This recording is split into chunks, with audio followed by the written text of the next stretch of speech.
It's a banking episode of the Pete the Planner Show. Why do I say that? Well, hold on. Let me bring on Damon and Kristen. Hello, Christy. Hello, Damie. Hello, Petey. Anyone ever call you Damie? No. We do now. Mm. Damie, two things to note from a banking perspective. Number one, who is getting disciplined? I'm shutting them down right now. Wasn't me. It was probably Who is getting fined? was it the notification? Correct. Yes. Yeah. It was so loud an angel got its wings. It was very What's wrong with that? Why can't angels get their wings? A coworker and I, who runs our finance team, man of one, a young man, looks very young, and I went to the bank yesterday to do some major banking things. I had to go because as the chief executive officer, I had to sign stuff, but I'm not involved. I mean, I'm involved, and I'm like, it's his thing. I'm just there. So, Dame, the dynamic is this: really young looking guy at our organization, and me, who could pass for someone's grandfather. So it's like grandson taking grandpa to sell his annuities or his CDs so he can buy annuities, right? Like it just sets up terrible, right? And so we're walking in and I'm starting to I'm shuffling to make it look like I'm older. And every once in a while we'll meet with the banker and I'm like, what are CD rates? Like, it's just like this to make it uncomfortable for him. And it was really humbling to know that I really felt like my coworker's grandfather in that situation. What say you, Dave? I mean, it only makes sense in the progression of the company. I mean, you've got a son, you might as well have a grandchild. So the only question is, am I his father? Yeah, I think so, man. Also, just another quick banking update. You know what today is? I get to pay my mortgage today, so I'm pretty excited. Enjoy that dumb sucker. Every time I pay the mortgage, I get this yellow receipt. And I was looking this weekend at home. I have a stack of yellow receipts from all my payments. And I have to say, other than my grandfather's Pringles can piggy bank on my desk here, I think my stack of mortgage receipts might be my prized possession. Okay, so I mean, great point. Are you planning on handing that stack of receipts down? Don't do that to your kids. Yeah, I'm teaching them a lesson. No, because then they're gonna have to keep it forever. No. Who's on time more between you two, if I may switch the topic briefly? Who's you guys are about the same, right? It's pretty split. We both value punctuality. I don't think we're I'm not late. So Ted drags his self slowly this morning to my car for carpool. I was 8 minutes late for work. And I was just like telling my guy, I was like, brother, what are you doing? He's like, oh, my fault. Have you ever tried to teach anything to a 12-year-old boy, Kristen? God, thanks for not saying yes, because I didn't want to have to do the paperwork. Hi, guys. Hello. All worked up today. Kristen, we will talk about in the next break. You have no heat in your home. I have no heat in my home. What is the current temperature of your home? 52. What do you usually keep your home at? Come on. That's a great question. 60. Oh, throw a sweatshirt on. I mean, boy, the Ice Queen. Can we start calling you the Ice Queen? 60 degrees. Okay, what do you keep it at in the summer? Like 74, 5. Dame, I'm trying to choose my words here, but I'm just gonna go for it. Are you that cheap? Like, what? Really? Yeah, but also I like to be cold when I sleep, and I have 2 big dogs. Like, so to be cold when you sleep, you have to keep your house colder. How about your partner? Oh, he does not care for it. And you win? Well, yeah. I pay the NIPSCO bill.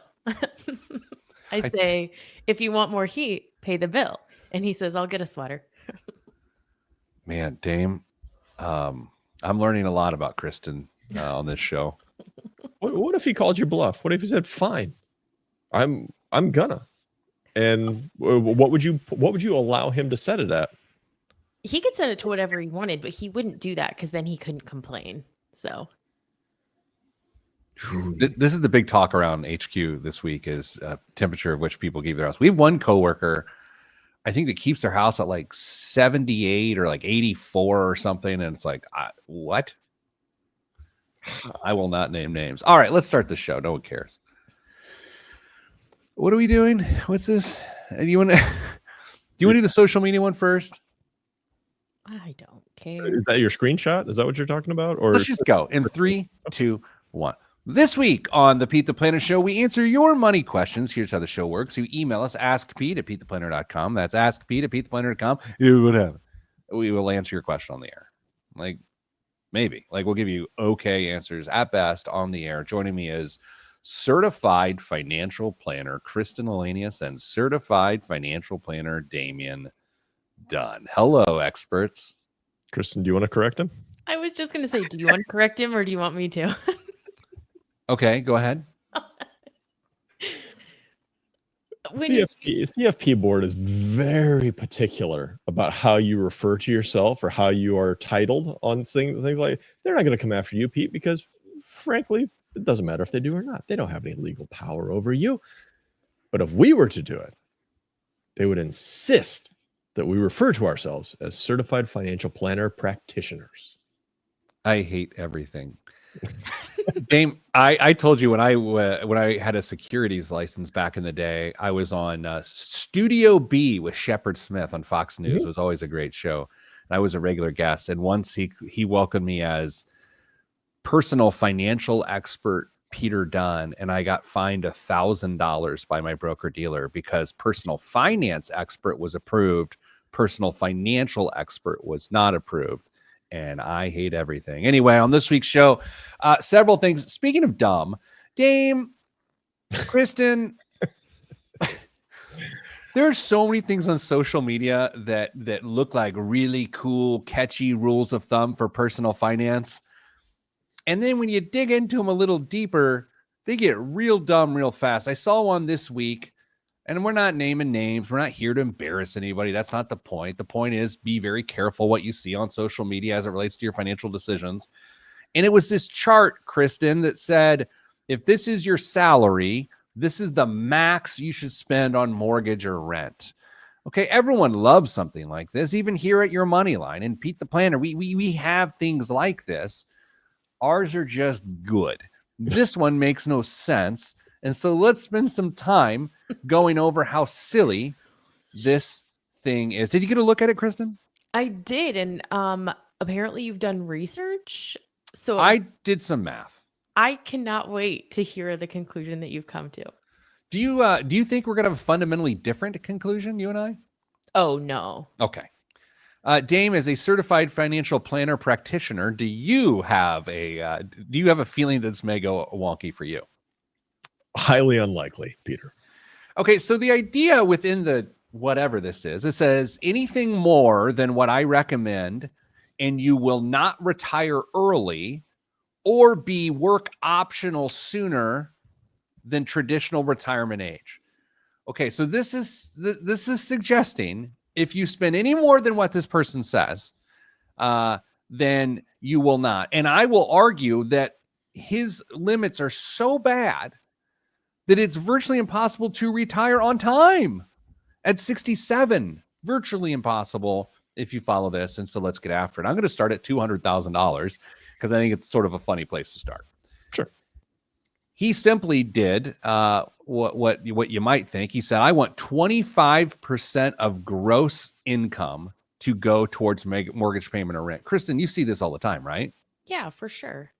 And in banks, to some degree, debt income ratio, but they operate under this as well. Yeah, they do, but a bank is going to loan you more than that for sure. Dame, on the surface, $25,000 or 25% of $200,000 is a mortgage payment or rent.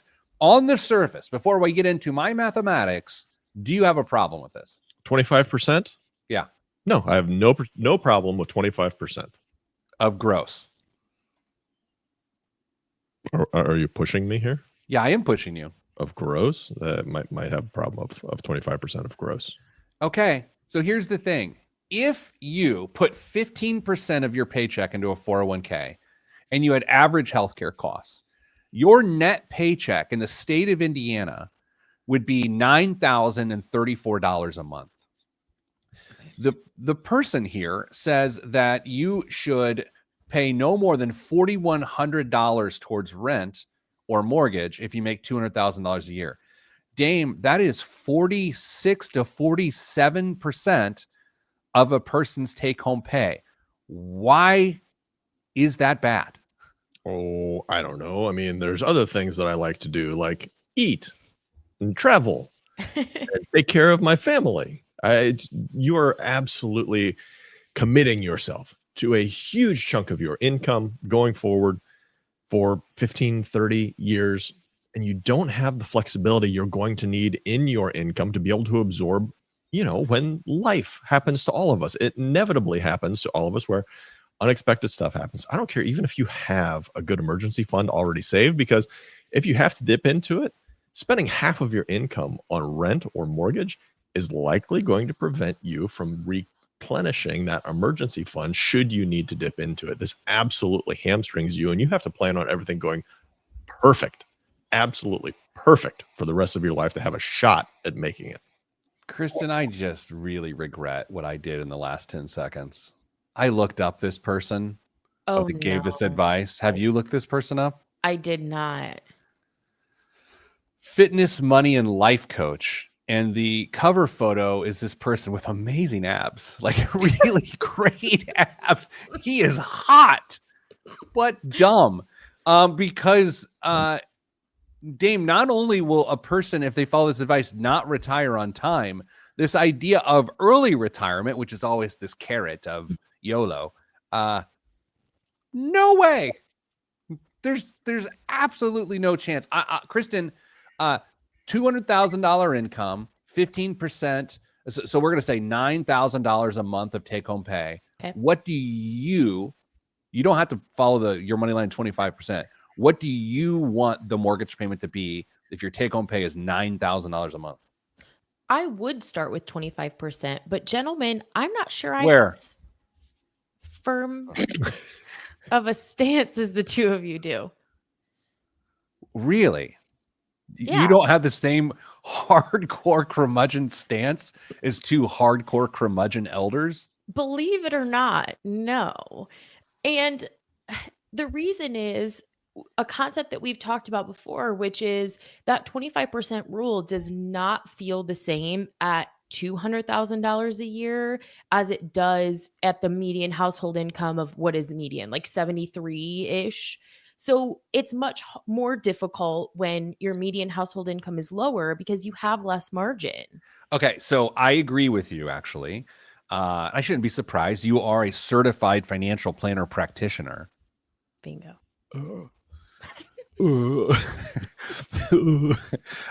Here's why. It's because of transportation, honestly. That's what always justifies it for me.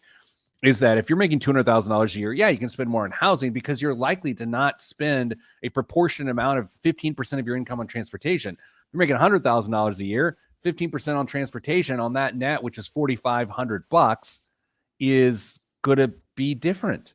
So, Kristen, give me a number. $9,000 a month of income. You make $200,000 gross. What do you want the mortgage payment to be? I do want it to be 25%, but I'm not going to be upset if it's 30 or 35 even. So you want it to be $2,250. I did the math. Sure. Damien? Yeah, and we talked there's geographic anomalies in here that is going to change all of this as well. But if you can target 25% and then make up location-specific adjustments, you're going to be in much better shape. Before we go to break, 30 seconds here, Kristen. Let's go down to 100,000 here for a second. What we're basically saying, taxes are a little different there, but $1,100 a month towards mortgage payment or rent. If you make $100,000, that's that 25% rule. That's where it gets very difficult. It does. The advice falls apart. But I also say on the other side of our boy here, $100,000. He says you can spend $2,000 a month on a mortgage and still retire early. Impossible. We'll come back after the break right here on the Pete the Planner Show. I'll tell you, as a content creator for the last 20 years, you feel so compelled to put out these tight, memorable, or some would say memorable ideas, and you don't know the damage you're doing. Because this guy's got a massive following because he's hot. This is why I'm glad aesthetically I'm a 4, because I think people will take me more seriously. Dame, you too. I mean, wait, time out. Hold on. Shots fired. Wait. Just because our last name is the same doesn't mean that we have similar features. Jeremy notes. Someone could get qualified up to 50% of gross income for a mortgage payment if they have no other debt. This means $8,300. That's a lot. That's a lot. Can you imagine making $200,000 and getting approved for an $8,000 mortgage? I mean, can I imagine getting approved for it? Yeah, because the banking industry is not your friend in this case. Todd with some shots fired. Kristen obviously doesn't have to account for travel sports expense line in her budget. Exactly. Yeah, you're not kidding.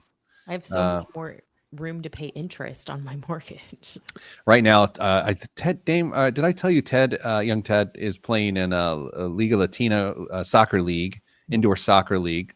There's not a lot of English spoken. It's primarily Spanish. Mm-hmm. He doesn't know Spanish. And so he's just playing and trying to figure out things. And it's really fun to watch. Also, it makes for a good Friday night. I'll tell you that. It's a good time. I bet he's going to know certain Spanish things by the time this is over. Yeah, that's he knows vamos. And yeah. It's not what I was thinking, but okay.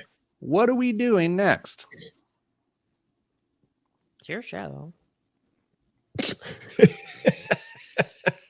Gosh, man, that was so much more passive aggressive than anyone realizes. What? Kristen, it isn't my show because when one of our coworkers was in Wisconsin this week, yes, he got fanboyed by one of your fanboys. He did, yeah. He's like, Kristen and Co. Like, yeah, we're a worldwide celebrity. By the way, I was pulling some show stats to send to some people for some things of which I've continued to tease. I want to go top 5 states of our listeners. Top 5 states of our listeners. Okay. Other than Indiana, which is number 1. Okay, so we're going to hit the top 6 because Indiana doesn't count. Okay. Who thinks they know the next state? How about any of the states, not just number 2? Okay, any of the next 5 states. What do you got? Florida. Oh, that falls right outside. That is actual 7th. So sorry, not Florida. Kristen, you got to make it quick, or this is going to fall apart. Fast. It is either way. Ohio. Yes, that is number 6 on the list. 5th without Indiana. That is correct. Michigan. Oh, doesn't make the top 10. Interesting. California. California is number 2 or number 1 without Indiana, which, Dame is such a bastion of the liberal left that the California contingent tunes in for him. They know me in my other work and my Discord channels. I mean, Dame, that's so funny. Next. Illinois. Yep, that is number 3 or number 2 without Indiana. Kentucky? Oh, no. Texas and then New York fill out the list. Sort of just the big states. Yeah. Who would have thought? Ohio, Florida, North Carolina, Virginia, and Pennsylvania. Pennsylvania. So you're saying we could have a serious impact on future elections? You could, for sure. All right, let's start the segment. I don't know what we're talking about in 3, 2, 1. Back on the Pete the Planner show. Kristen, it occurs to me that you believe that if a family who has young people, young humans who are part of their life. And these adults parent the young humans. And if they were to build a playroom or something, Sorta, yeah. what's this going? You were like, hey, if someone has a playroom, it costs $500,000. What are you talking about? What am I talking about? Yeah, I am talking about the way we make housing decisions when you say, hey, we need more space because of whether that's you need a guest room or the kids need a playroom or you need an office. That opportunity cost of that extra room and how much does it really cost you over time is what we're talking about. Okay, so you've just you're making some housing changes, correct? Correct. So you are accounting for more people, and that's why you bring this up. You need a playroom. No, more animals. The house is no bigger. Okay, give us an example of this, Chris. Okay, so I decided to test my hypothesis and I pulled up a neighborhood in Indianapolis so that way, ideally, these homes would be in similar price, similar offering. And what I found was there was nearly a 6-figure difference in a 3-bedroom home over a 4-bedroom home.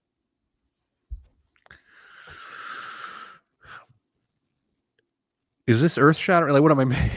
Yeah, like, okay, like, what am I missing? But Dame, what did you say to me when I told you that there was a 6-figure difference? It was a long time ago. I don't remember what I said. This is going great. Yeah. This is awful. Tell me. Damien said to me, no one's going to spend $6,000 or 600,000 plus 6 figures. Yeah. Words are hard. No one's going to spend 6 figures on a playroom. And I just fundamentally disagree with that because that's not how we're approaching those conversations. When you go to your realtor, you say, we need a 4-bedroom house. And this is our price point that we're looking at. You're not looking at the cost per bedroom. That's probably true, but aren't you just going, oh, hey, we got 4 or 5 kids. We can't put them in drawers anymore because of how culture's changed. We need rooms. Isn't it that easy? Why do they have to have their own room? I don't know. So what we're saying is you said a $500,000 difference eventually or something like that? Yeah, it's $500,000. Because of interest? Yeah, because of the interest paid in the combined with if you invested those dollars in your 401k instead, the opportunity cost is $500,000. This is interesting because let's say I have one more bedroom that I need in my house. Right. What I think I'm hearing is instead of doing that, theoretically, I'm paying $100,000 less for the house because that bedroom doesn't exist. I then take whatever savings that generates and I invest it, and I'm better off in the end by not buying a room I'm not using. Correct. By $500,000 in Indianapolis. For instance, I mean, say you've got 2 boys growing up. They don't each need their own bedroom because I think what you can do with that money, maybe it's not for retirement. Maybe you're saving for college expenses because when they go off and go to college, guess what? They're going to live in a dorm room with another person. You might as well prep them for it. So what do you think your housing purchase is? I think it's a very valid point, a really interesting point. So this is interesting. Okay. So if we're talking like this is a personal finance show sometimes. So if we're saying, how do you make the best financial decisions, especially related to housing, Kristen, given that so many people are drawn to making terrible personal finance decisions around housing, you say, okay, we have 2 kids and we want a 3-bedroom house. That would be parents have 1 bedroom. And then each of the kids have another bedroom. If it's 2 boys, Dame, right? To your example. Correct. What, Kristen, I think I'm hearing you say is, in some circumstances, by having a 2-bedroom house, it makes a massive financial impact on that family for at least a couple of generations with that one simple choice and arguably that one arguable inconvenience. Is that what I'm hearing?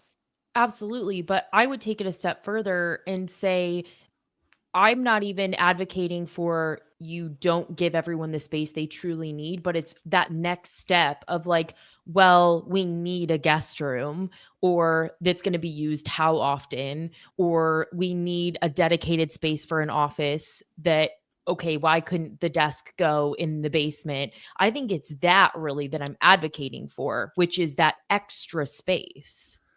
Dame, I think this is a Midwestern thing. I have some relatives who live in very expensive places, and maybe it's not, they have exact the number of bedrooms they need. They do not have extra because it would be unbelievably expensive. And so they're sort of forced. Whereas if you live in a very affordable area, it feels like you've got more wiggle room there. That's interesting. I hadn't thought about it through that lens. I'm sure we've talked in the past about how the average American family has gotten smaller over the decades, and yet the houses continue to grow in square footage. This goes right along with the conversation that Kristen's putting forth, is that sometimes we just have too much room, more than we actually need. And are we a product of the economic success that we've had in this country? Yeah, in large part we are, but we also do it at our own peril, long-term financial peril as well. So maybe go back and reconsider some of these purchases again before you make them in the future. Yeah, Kristen, like success and space are somehow, it feels like it's like a direct path, right? Yeah. And, we talked about some time ago that on the show that I can't remember who it was. Some politician said that buying a home is one of the greatest generational wealth building tools. Yes.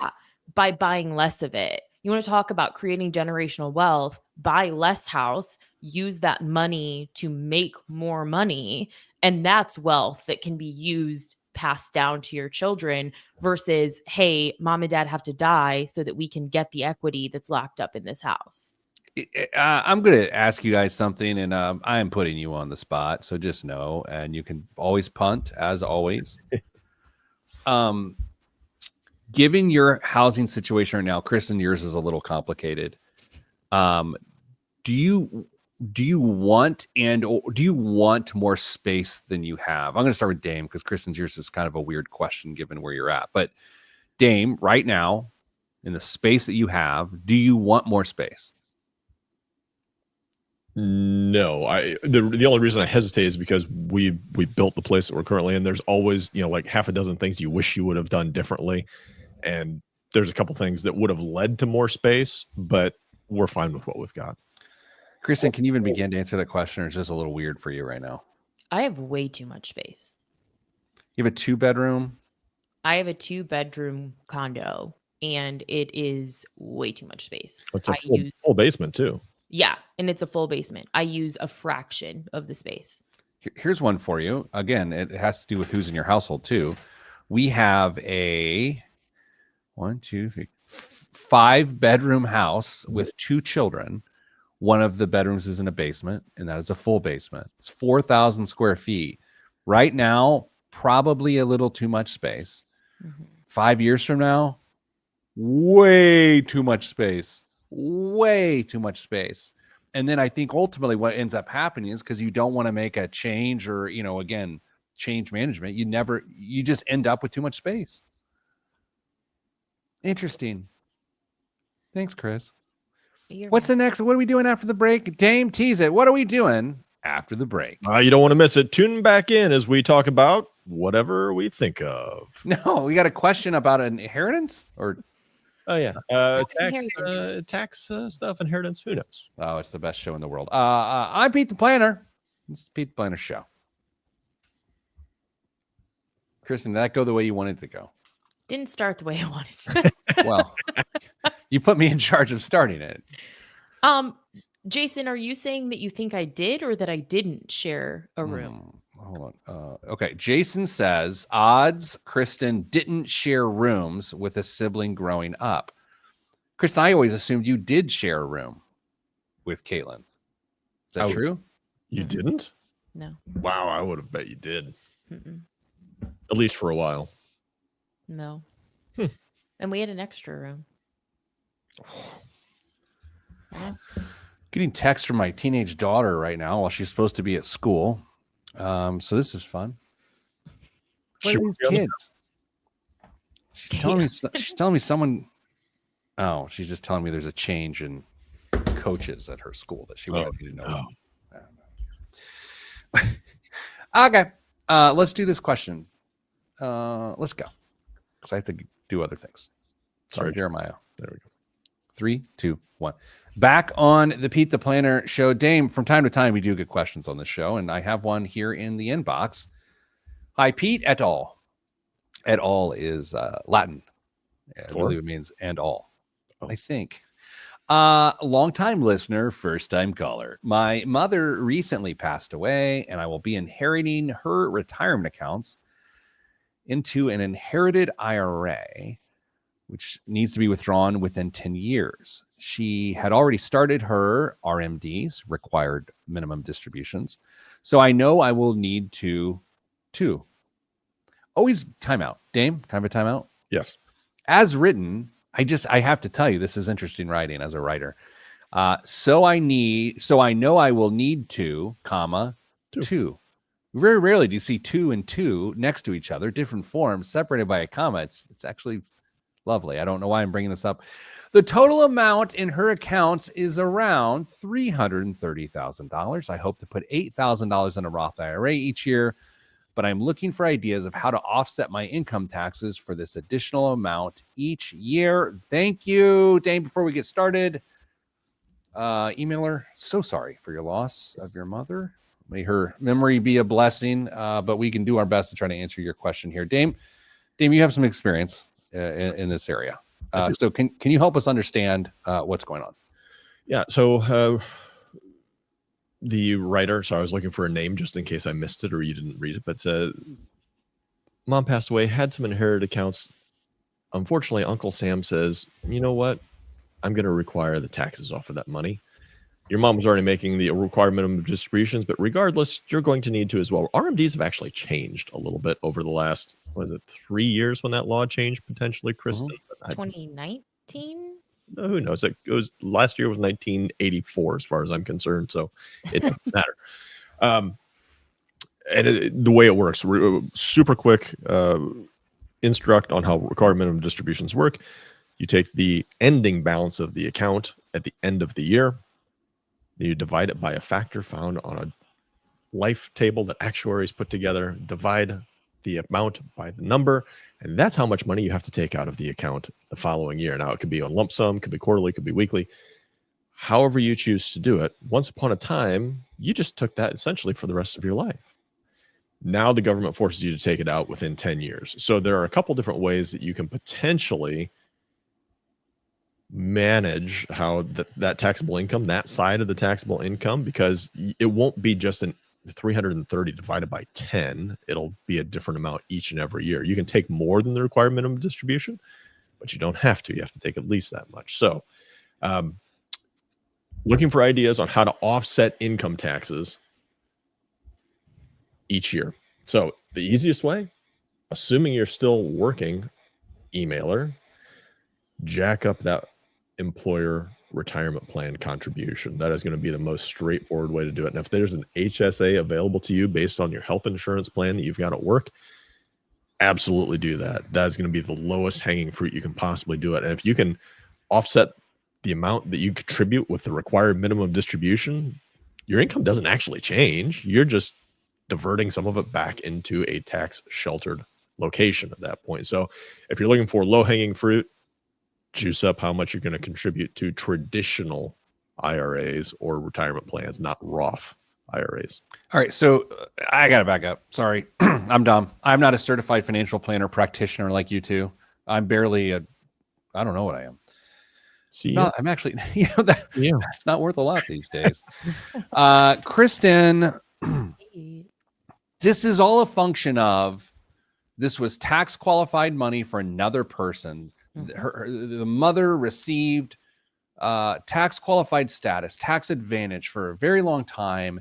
And like Dame said, Uncle Sam says, great, sorry for your loss. We got to get our money. We have to have tax revenue off of this.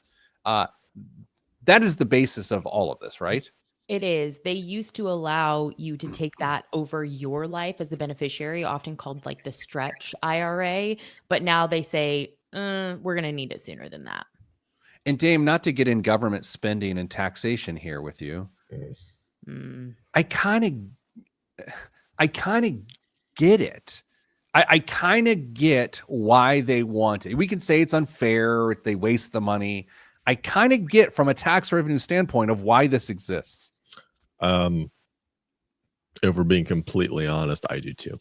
I think it's more than reasonable for the beneficiary to have an accelerated timetable to pay out qualified assets that they didn't save at that point. Now, if you want to get onto a different soapbox, we're going to talk about the Social Security benefits that that person may have forgiven if they'd passed away before they started claiming Social Security. But that's not the point of the question. So I will dismount the soapbox. Okay, get off of that one for now. So, Kristen, this is different. If the person just had inherited a brokerage account with no tax qualified status, they may or may not owe taxes on the inheritance, depending on how it flowed through the estate. But the other side of that is they are not going to be required to liquidate or take withdrawals out of that account because it doesn't have a tax qualified status. It is not an inherited individual retirement account, right? Yeah, that's exactly right. So that's something to be thinking about when you are building wealth is if your goal is to leave money to heirs, what are the implications of that? Yeah. Okay. Let's go a step further. What I think I'm hearing you say is if your goal is to leave money to heirs, don't leave it to them in IRAs. I mean, If given the preference, Dame, no. I mean, yeah, given the preference, yeah. If you are concerned about the taxation of those dollars, then there are more efficient ways to do it. Put it in a Roth, put it in a regular old non-qualified account, and get stepped up basis. Or your heirs will get stepped up basis when you pass away, making the potential disposition of those funds very, very affordable for them. The only way that they end up having to pay a lot, I guess, I don't even know if that's the right phrase to use, is if you leave it to them in a traditional IRA, 401k, 403b, something of that nature. So where we went with this is to answer the question is how can this person simply just reduce their taxable income? It's just the route you went. So this question, this answer, I should say, is the answer to many questions. And it's just simply, how do you lower your taxable income? Right? Because you can't avoid the taxes on the inherited IRA by rule. All you can do is lower your tax burden. And you started with make a more of a contribution to your 401k, which is almost always a pretty good option. Yeah, I mean, if we have no idea how old the person is that wrote in this case, I'm guessing they're younger than age 70 and a half, but I picked that out specifically because there might be an opportunity for QCDs out of the IRA in this place, so it never even hits their taxable income. That's a qualified charitable distribution, by the way, which is a nice little opportunity that people can make that are taking required minimum distributions that don't need it. It's an easy way to potentially lower some taxable income.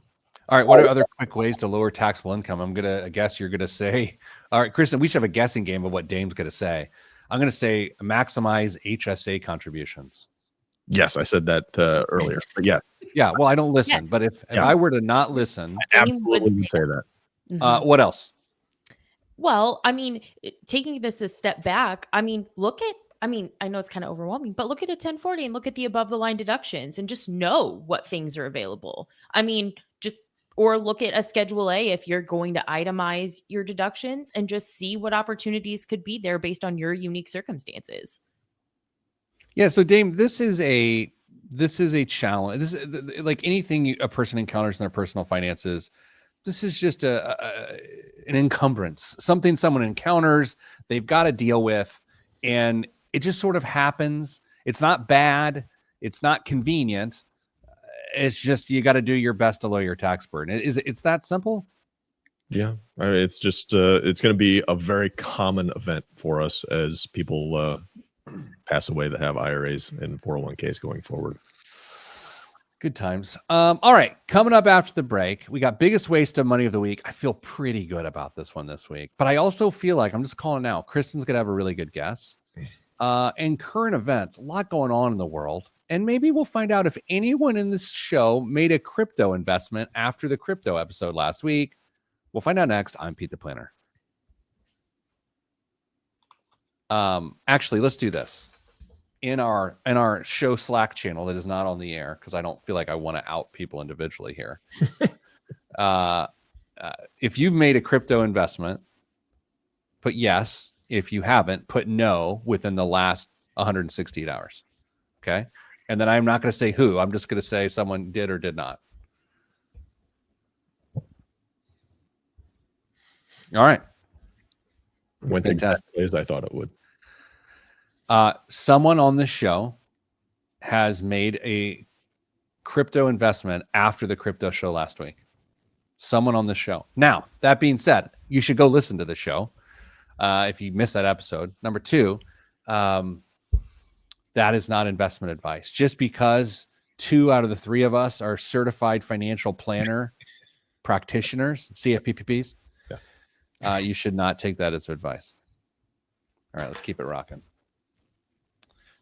We have a new employee coming in today that I got to meet after the show. Meet him on air. Bring him on in.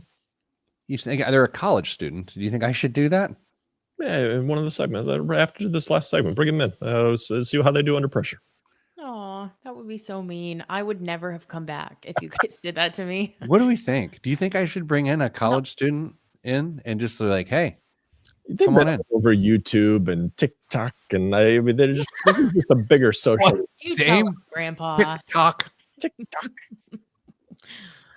Okay, let's do this. I didn't say. Oh, wait. You didn't say what? I didn't say the TikTok. You didn't say the TikTok. Here we go. In 3, 2, 1. This week's biggest waste of money of the week, right here on the Pete the Planner show, is the PPK rubber band gun gift set.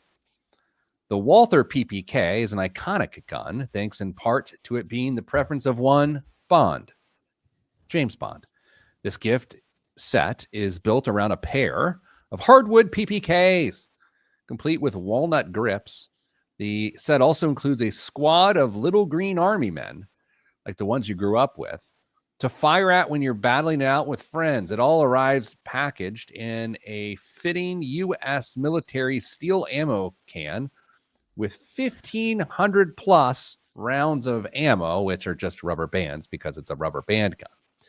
So, all right, a wooden shaped like a PPK with a bunch of rubber bands. There are 2 of these. They come in a 10. Kristen, how much does this cost? I feel like the ammo can is going to be the most expensive part of it. I don't know. This is $48. $48. Dame, how much is this wooden rubber band gun cost?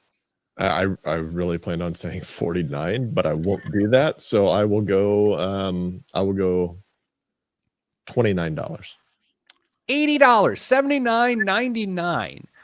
Look, this is kind of neat if you're like a gun enthusiast. I happen to not be a gun enthusiast. However, it's still kind of neat. Not $80 neat. Dane, what was the move there? Why do you have to be a gun enthusiast to enjoy that? What I'm suggesting is the fact that it is a replica of a PPK, which is an iconic gun. So you're going to enjoy it more as a gun enthusiast as opposed. Okay, let me just say what I'm saying here. If I went to my bride, my partner, and I said a PPK, what's a PPK? And she would say, I have no idea what a PPK is.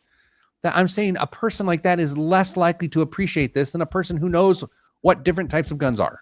But also because she's not a teenage boy. That's who this is for. Oh, sure. All of a sudden, my wife's not a teenage boy. Dane, what's in the news? It doesn't have to be a teenage boy. It could be somebody much younger. And I may or may not have had loads of rubber band guns, machine guns even. Couldn't just, okay. They were wonderful. They were wonderful. Dane? Pete, there's a lot of news this week that is somewhat disheartening, to be honest. It's going to be hard for us to avoid it, but I'm going to do my very best. So I'm just giving you fair warning. Okay? I'll start with something that we can hopefully rally around a little bit. The Consumer Financial Protection Bureau on Thursday announced the final version of a rule limiting banks' ability to charge overdraft fees. It says the rule will save American consumers $5 billion annually. The regulator said that banks could opt to charge $5 for overdrafts, a steep drop from the average fee of around this many dollars per transaction. 37. Kristen, 30. 35. Or limit the fee to an amount that covers the lender's costs or charge any fee while disclosing the interest rate of the loan. While overdraft fees have been a lucrative line item for the industry, generating $280 billion in revenue since 2000, according to the CFPB, banks' revenue from the service has been on the decline. That's because lenders, including JP Morgan Chase and Bank of America, have either reduced fees or limited the types of transactions that trigger them, while some banks drop the fee altogether. The CFPB rule applies to banks and credit unions with at least $10 billion in assets. I have a terrible admission. I'm really embarrassed what I'm about to say, and I'm actually kind of scared. I have mixed feelings about this. Okay, explain. I don't have a problem with overdraft fees. And I mean, I don't mean like personally. I mean like philosophically. I have a problem with the amount. $35 is egregious. Okay, so maybe this goes to the point of the story here is, so there is certainly an inconvenience. Alarms go off when you overdraft. How much does that put out the banking institution? Like, what mechanism has to trigger? And to Dame's point, what is the cost of that? And if you don't discourage it with a punitive fee, then you would think the frequency would pick up, which then becomes even more problematic. I don't think Freakonomics would agree with you on that. Well, what do they know? They're only prize-winning economists. Well, only one of them. Well, so why can't it just be like an interest rate equivalent to prime on the money that you overdrafted? Like, that's what it costs to the bank. Or just don't let people overdraft. Problem solved. I think that's less empathetic. Because you're out and about and you've got an emergency expense and all you have is your debit card and you overdraft and you can't deal with the emergency. But I think the whole point of the legislation is to not take advantage of people in those compromised positions. And what's better, to just not let them overdraft the account? Yeah, I think they should be able to overdraft the account, and I feel like there should be a somewhat meaningful penalty for doing it. And by the way, I've had overdraft fees. I have. Yeah, judge me. I have. Not recently, but at some point in my life, just because of mismanagement. Figure it out. That's what I'm saying. It's like, it has to be a disincentive, but if it's $5, Dame, I'm not going to go. It's like DoorDash. Like if DoorDash is like a $7 delivery fee and I'm starving, then that's not enough of a disincentive for me to act. If it was $35, I'm like, no, I'm not doing that. Disagree. I think that I think that where people are coming from is that it doesn't matter to someone who doesn't have the money. If they have to spend the money, it's not fair to then charge them $35 because they don't have money. No, it's because of, okay. This is why I said I was afraid to bring this up. In the moment the person overdrafts, that decision is not in isolation. It is not in a vacuum that is the malfeasance or the mistake. It's the entire money management process that leads to that. So we're not penalizing the moment. And we're not trying to disincent the moment. We're trying to say the way you are managing your finances is not good, and we need to change that. Now, the argument on the other side is like, so why does the bank benefit from this? Like, that's a fair point.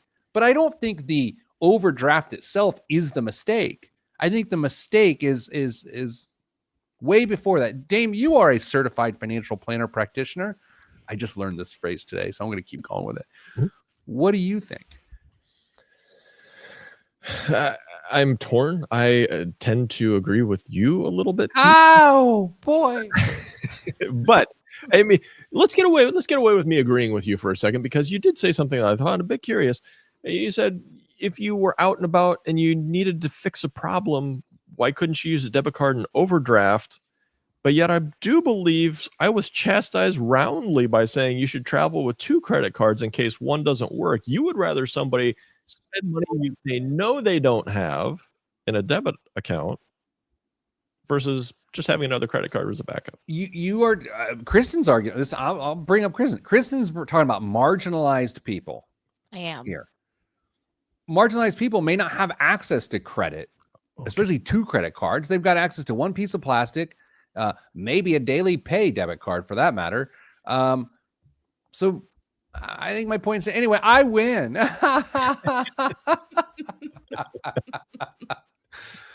This is tough. Like, I mean, this is a tough one because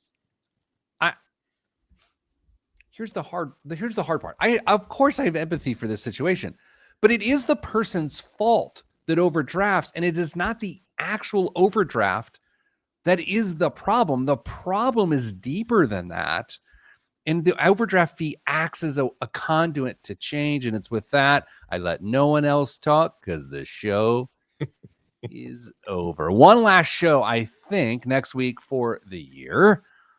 In the meantime, sending good vibes, because good vibes are all that's in the budget. I'm Pete the Planner. This is Pete the Planner Show.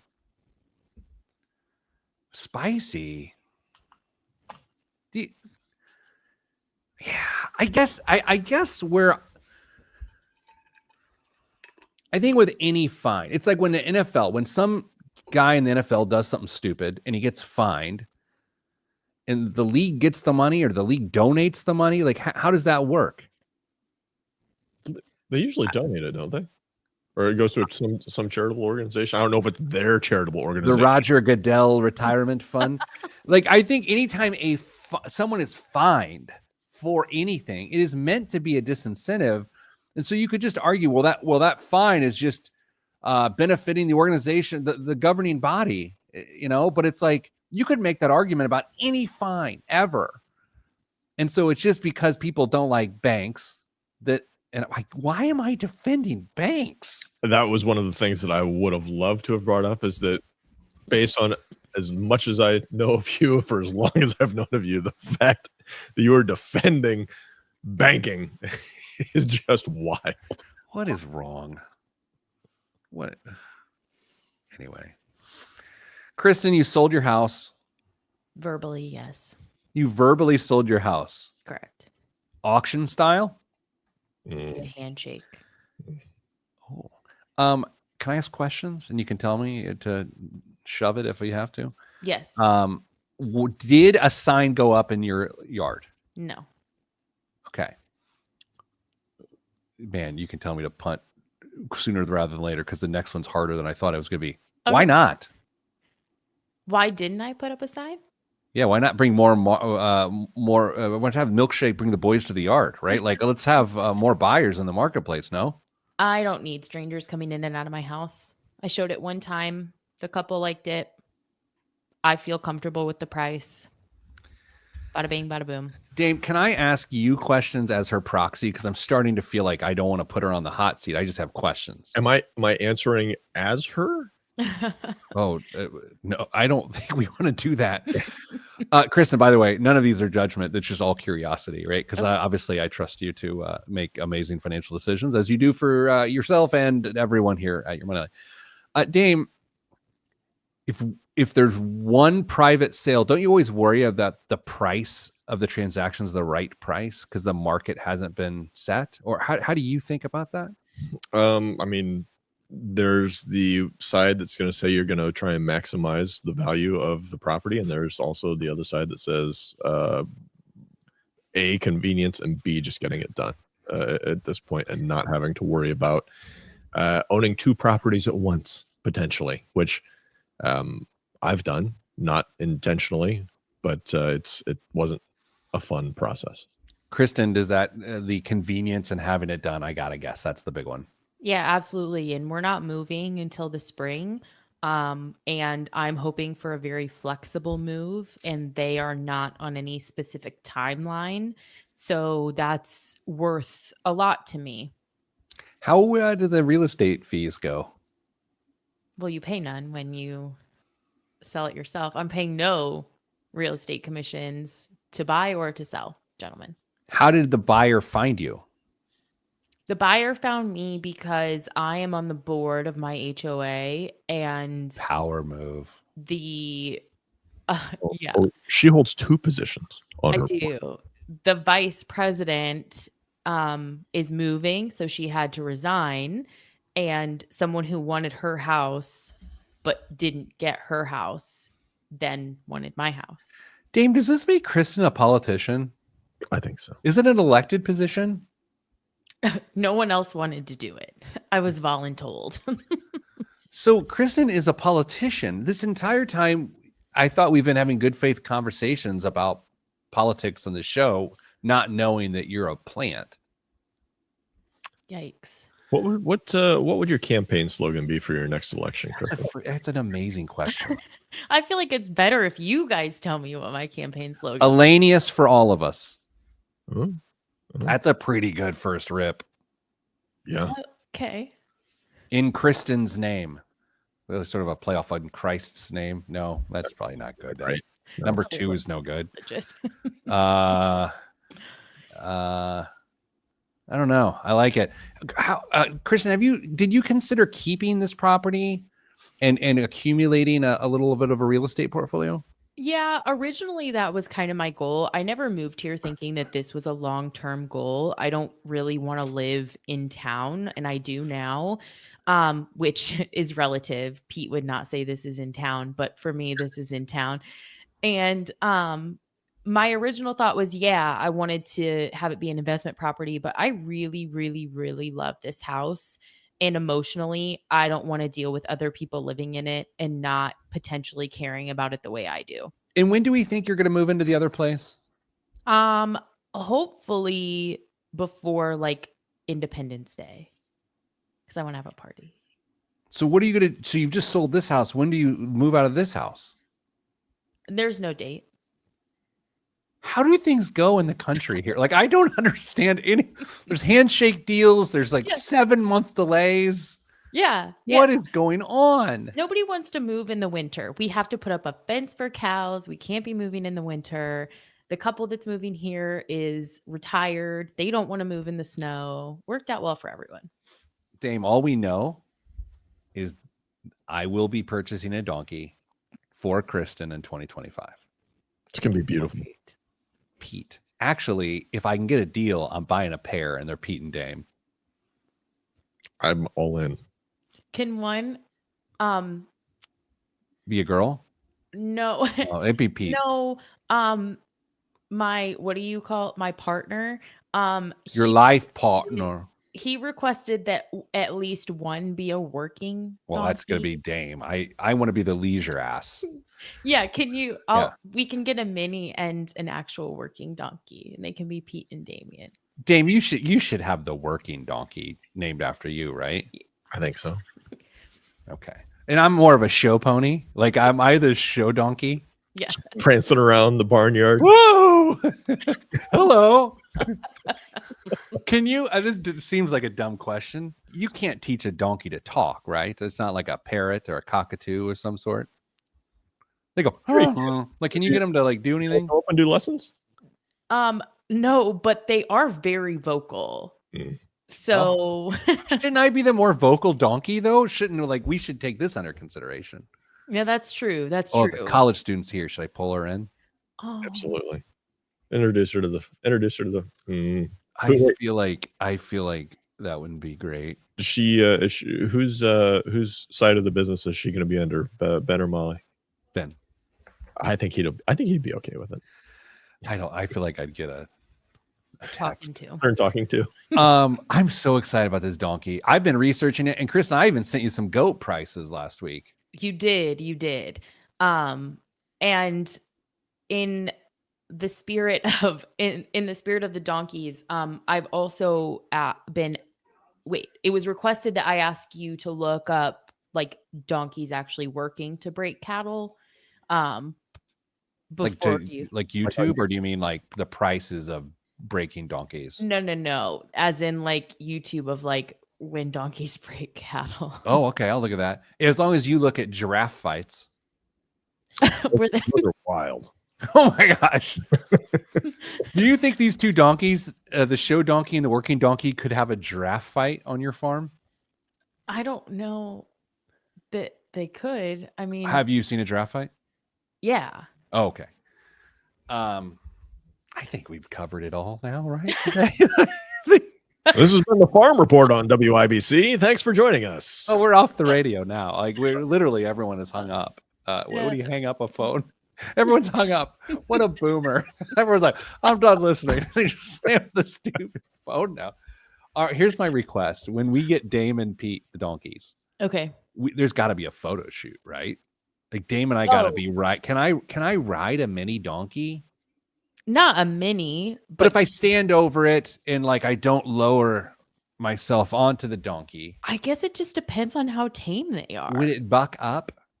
It might. Oh boy. Dame, have you ever met a donkey? Some would say I might be talking. Never mind. Dame. Don't do that because then he'll just never text you again. Okay, so Andy brings something up, and I'm going to tease a little bit. Okay, that's fair. Andy says photo shoot and live podcast. There may be a live podcast in 2025. And it could be from the farm. But no, because you can't sell tickets to that.